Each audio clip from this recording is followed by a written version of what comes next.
দেখো বন্ধুরা, আমি এখন চলে এসেছি দোকানের জন্য বিরিয়ানির চাল কিনতে। দেখো, ইনি হচ্ছে দোকানদার।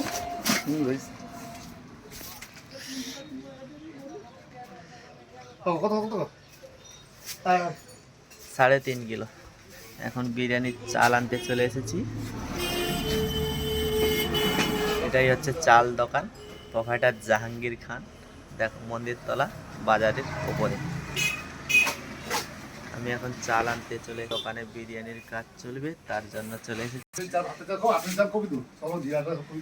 বিরিয়ানির চাল আছে এখানে, ভাতের চাল আছে, হাঁড়ি কড়া যাবতীয়, জিরা চাল যাবতীয় সব কিছু পাবেন। কাঁচের গ্লাস, টিফিন কৌটা যাবতীয় সব। এখন আমাদের চাল চলছে।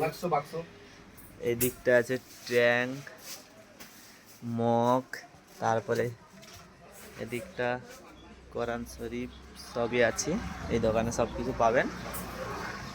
দোকানটির জন্য চলে আসবেন মন্দিরতলা বাজারে, খুব কম দামে জিনিস দেওয়া হয়। আমাদের এখন বিরিয়ানির চাল মাপা হবে।